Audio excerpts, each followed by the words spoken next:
सात भाइयों और एक बहन की कहानी, जिसमें भाइयों ने अपनी बहन को पका कर खाया।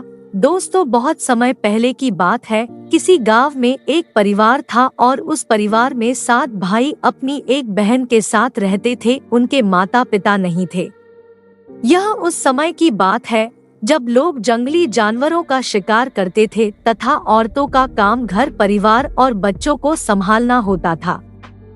ये सातों भाई उस गांव में अपनी बहन के साथ बड़े प्रेम से रहते थे।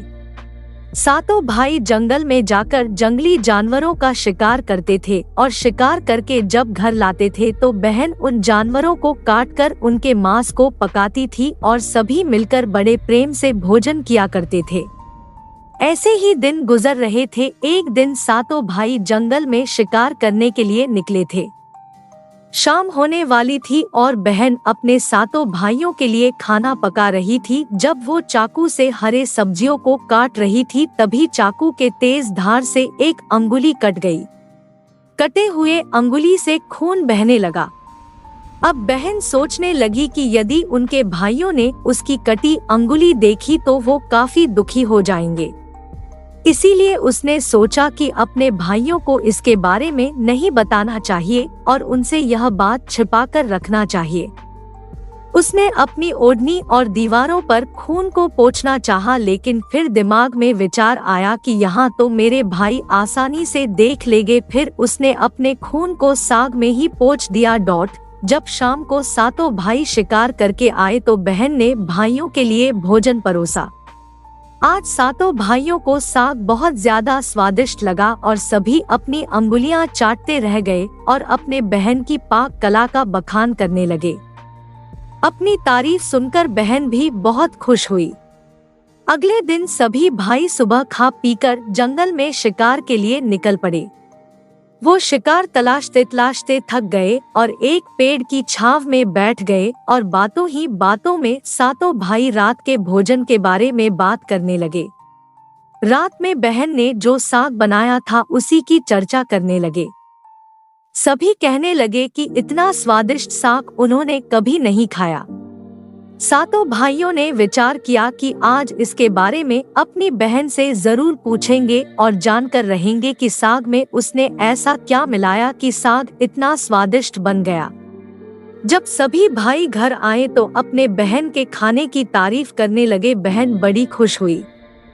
तब सातों भाइयों में सबसे बड़े भाई ने अपनी बहन से पूछा कि कल तुमने साग में ऐसा क्या क्या मिला दिया था कि साग इतने स्वादिष्ट बन गए। बहन ने बहाना बना दिया जिससे उनको सच्चाई न पता चल सके। तब बड़े भाई ने बहन को अपनी सौगंध देते हुए कहने लगा कि बहन मुझे सच सच बताओ। तब बहन से सब कुछ सच सच बता दिया और कहने लगी कि साग में मैंने अपना थोड़ा सा खून मिला दिया था क्योंकि चाकू से मेरी अंगुली कट गई थी। उसके बाद सभी सातों भाई भोजन करके सोने के लिए चले गए। तभी सातों भाइयों में से सबसे बड़े भाई ने कहा कि खून की चंद बूंदे मिलाने से साग इतना स्वादिष्ट बन गया तो बहन का मांस कितना स्वादिष्ट होगा। सभी भाइयों ने अपने बड़े भाई की हाँ में हाँ मिलाई और अगले दिन भोजन करके सभी भाई शिकार के लिए निकल पड़े। सातों भाइयों ने अपनी बहन को जान से मारने का प्लान बना लिया और कहा कि उसको मारकर उसका मांस पकाकर खाएंगे। लेकिन यह बात सातों में से सबसे छोटे भाई को पसंद न आई। वह अपनी बहन को बचाने के लिए बहुत बेचैन था। वह इसका खुलकर विरोध नहीं कर सकता था क्योंकि 6 भाई एक तरफ थे और वो अकेला था। शिकार करने के बाद सभी भाइयों ने एक टीले पर बांस के पट्टों का बना एक चबूतरा बनाया जिसे चांग कहते हैं। उनकी योजना यह थी कि बहन को बहला फुसलाकर यहाँ पर लाएंगे और तीर मारकर अपनी बहन की हत्या कर देंगे और उसका स्वादिष्ट मांस खाएंगे। अगले दिन बड़े भाई ने अपनी बहन से कहा कि बहन, अब तुम विवाह योग्य हो चुकी हो और हमने तुम्हारे लिए एक योग्य वर की तलाश की है। आता तुम सच संवर कर हमारे साथ चलो। बहन अपने भाई की बात सुनकर बड़ी खुश हुई और तैयार हो गई। चलते चलते जब बहन थक गई तब वह अपने बड़े भाई से कहने लगी कि भाई और कितना दूर चलना होगा। तब बड़े भाई ने कहा कि बहन अब थोड़ी ही दूर वो जो टीले के ऊपर चांद दिख रहा है वहीं पर जाना है। टीले पर पहुंचकर बड़े भाई ने अपने छोटे भाइयों से कहा कि इसे रस्सी से बांस के खंभे के सहारे बांध दो। सभी भाई मिलकर अपनी बहन को रस्सी से बांधने लगे। बहन बहुत असहाय थी और अपने सभी भाइयों को हत्यारे की नजर से देख रही थी और वह ईश्वर से कहने लगी कि हे भगवान, ये मेरे सभी भाई मेरे खून के प्यासे हैं। ऐसा कोई भाई नहीं है जिसके दिल में मेरे प्रति सराहना हो। ये सुनकर सबसे छोटे भाई का मन द्रवित हो गया, लेकिन वो बेचारा अकेले कर भी क्या सकता था। वह मजबूर था क्योंकि 6 भाई बहन को मारने के पक्ष में थे। बहन को बांधने के बाद बड़े भाई ने अपने सभी भाइयों को बाण से मारने का आदेश दिया। जब बड़ा भाई सबसे पहले धनुष से बाण मारने के लिए चला तो बहन अपने बड़े भाई के सामने हाथ जोड़कर करुण स्वर में कहने लगी कि मारो मारो भैया, छाती में लक्ष्य करके तुम्हारा तीर तुम्हारा धनुष जंगल को जाएगा। मारो मारो भैया, छाती में लक्ष्य करके भैया, छाती में लक्ष्य करके। बड़े भाई ने कठोरता से बाण चलाया लेकिन उसका तीर सही निशाने पर नहीं लगा। अब दूसरे भाई की बारी थी। वह भी बहन को मारने के लिए धनुष बाण उठाया। उसके भी सामने बहन ने हाथ जोड़कर वही करुण स्वर गाने लगी। दूसरे भाई का भी निशाना विफल हो गया। इसी तरह से 6 भाई ने अपने बहन को तीर से मारने की कोशिश की लेकिन सभी विफल रहे। अब 7वें भाई का नंबर आया और सभी भाई कहने लगे कि भाई पूरी ताकत से तीर चलाना और बहन को एक ही तीर में ढेर कर देना। यदि तुम्हारा निशाना चूक गया तो तुम जिंदा नहीं बचोगे, हम सब मिलकर तुम्हें मार देंगे। बहन ने अपने छोटे भाई की जान खतरे में देखी तो अपने भाई की जान बचाने का उसने निश्चय किया और वह ईश्वर से प्रार्थना करने लगी कि हे ईश्वर, मेरे भाई का तीर मेरी छाती भेदने में सफल हो जाए। और वह फिर करुण गीत गाने लगी कि मारो मारे भैया, छाती में लक्ष्य करके, छाती में लक्ष्य करके तेरा तीर मेरी छाती भेद जाए। मारो मारो भैया, छाती में लक्ष्य करके मारो। छोटे भाई ने तीर चलाया और उसका तीर बहन के मर्म पर जा लगा। वह दर्द से तड़प हुई। कुछ देर छटपटाने के बाद उसके शरीर से प्राण निकल गए। बहन के मरने के बाद सभी 6 भाई बहुत खुश हुए लेकिन 7वां भाई बिल्कुल भी खुश नहीं था। सभी भाइयों ने मिलकर बहन के शव को चांद से नीचे उतारा। उसके बाद 6 भाइयों ने बहन के शरीर के बोटी बोटी करके काट डाले और बड़े भाई ने अपने सबसे छोटे भाई को जंगल से लकड़ी और पानी लाने का आदेश दिया। छोटा भाई लकड़ी को पानी के साथ साथ कुछ मछली और केकड़ा भी लेकर आया था। वह अंदर ही अंदर बड़ा दुखी था। उसके सभी भाई बहन का मांस बड़े चाव से पका रहे थे। वह अपनी बहन का मांस नहीं खा पाएगा। यदि उसने ऐसा किया तो उसके सभी भाई मिलकर उसे गालियां देंगे। उसने मांस पकाते समय चुपके से केकड़े और मांस आग में डाल दिया और अपने खाने का जुगाड़ कर लिया। चावल और मांस तैयार हो गया था। जमीन पर केले के पत्ते बिछाकर उसमें सबके लिए खाना परोसा गया।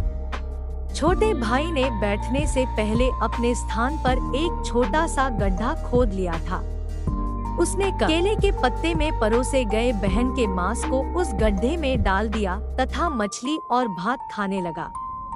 बाकी 6 भाई अपने बहन की हड्डियां चबाने लगे तो छोटा भाई केकड़ा चबाने लगा।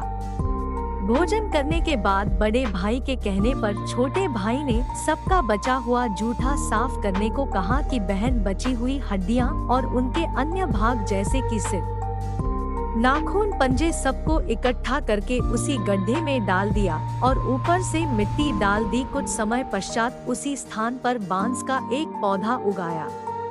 धीरे धीरे उस स्थान पर बांसों का एक झुरमुट बन गया।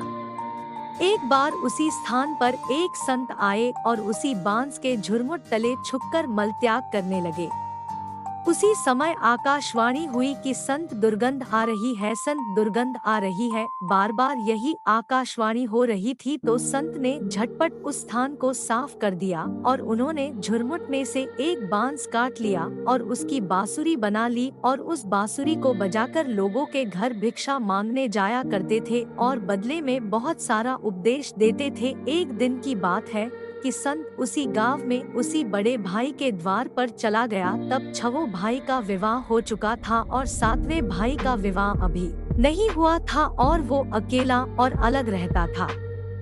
जो ही संत ने बड़े भाई के आंगन में कदम रखा उसी समय बांसुरी बोल उठी कि नहीं बाजो रे बांसुरी यही है, दुश्मन सबसे बड़ा बड़े भाई के घर नहीं बाजो रे बांसुरी, दया प्रेम सब छोड़कर रिश्ते में यही दाग लगाया है, नहीं बजो रे बांसुरी यही दुश्मन है सबसे बड़ा, बड़े भाई के घर नहीं बजो रे बांसुरी। योगी के बांसुरी से बार बार यही आवाज निकल रही थी जिसको सुनकर बड़े भाई के पसीने आने लगे। उसने अपनी पत्नी से योगी को तुरंत भिक्षा देकर विदा करने को कहा। ऐसे करके संत सभी छठों भाइयों के पास गए। सभी के सामने यह बांसुरी वही गीत गाने लगती। सभी भाइयों ने अपनी पत्नी से भिक्षा दिलवाकर उस संत को अपने द्वार से विदा कर दिया। उसके बाद संत सबसे छोटे भाई के द्वार पर पहुंचते हैं। वह अकेला रहता था और सबसे अलग हो गया था। जैसे संत सातवें भाई के द्वार पर पहुंचते हैं वैसे ही बांसुरी बोल उठी, बाजो रे बाजो बांसुरी, मेरे सबसे छोटे भाई के घर मन की बात मन में छुपाकर युग युग से रखा है, अंतर में बाजो रे बांसुरी यही है मेरे सबसे प्यारे भाई का घर। योगी के बांसुरी से यह प्यारा संगीत सुनकर छोटे भाई ने उस संत का अपने घर में स्वागत किया और संत को बैठने को कहा। संत को जलपान करवाया तो छोटे भाई ने बांसुरी के बारे में योगी से पूछा तो संत ने सब कुछ कह सुनाया कि उसने कैसे बांस को काटकर बांसुरी बनाई है और कैसे आकाशवाणी हुई थी। छोटे भाई ने संत से विनती की कि वह इस बांसुरी को मुझे दे दे। यह सुनकर संत ने उसे बांसुरी सौंप दी। संत के चले जाने पर छोटे भाई ने बांसुरी को अपने सिरहाने पर धूप दीप जलाकर बड़े सम्मान के साथ रख दिया। कुछ समय बाद छोटे भाई के घर में परिवर्तन दिखाई देने लगा। जब वो काम से घर लौटकर आता तो अपना घर साफ सुथरा पाता। जब रोज रोज उसके गैर मौजूदगी में उसके घर की सफाई होने लगी तो वह अपने भाभियों से जाकर पूछने लगा कि हमारे गैर मौजूदगी में क्या आप लोग हमारे घर की साफ सफाई करते हैं? तो सभी ने कहा हमें अपने काम से फुर्सत ही नहीं मिलता तो हम तुम्हारे घर पर साफ सफाई करने के लिए क्यों आएंगे। यह सुनकर छोटे भाई ने यह निश्चय किया कि वो आज छुपकर देखेगा कि उसकी गैर मौजूदगी में उसके घर की साफ सफाई कौन करता है। इसीलिए छोटा भाई काम पर नहीं गया और घर में छुपकर देखने लगा। घर सुनसान होने पर जिस स्थान पर उसने बांसुरी स्थापित की थी उसी बांसुरी में से उसके बहन के शक्ल की एक लड़की निकलती है। उसके घर का सारा काम करके उसी बांसुरी में समा जाती है। यह सब देखकर छोटे भाई को अपनी आंखों पर विश्वास नहीं हुआ। उसके बाद उसने यह बात अपनी बड़ी भाभी को बताई तो बड़ी भाभी ने अपने छोटे देवर को समझाया कि जैसे ही लड़की बांसुरी से बाहर निकले तुम उस बांसुरी को आग के हवाले कर देना, उसके बाद उस पर तुलसी जल छिड़क देना, फिर देखना कि क्या होता है। छोटे भाई ने अपनी बड़ी भाभी के कहे मुताबिक सारा काम किया। वह बांसुरी से लड़की के निकलते ही बांसुरी को आग के हवाले कर दिया और लड़की पर तुलसी जल छिड़क दिया। तुलसी जल के स्पर्श से वह लड़की मानव रूप में आ गई। भाई ने देखा तो यह उसकी छोटी प्यारी बहन है। उसने अपनी बहन को गले से लगाया। उसके बाद दोनों भाई बहन बड़े प्रेम से रहने लगे। बहन ने भाई को और भाई ने बहन को अपना लिया और दोनों उसी घर में प्रेम पूर्वक रहने लगे। Subscribe for more video.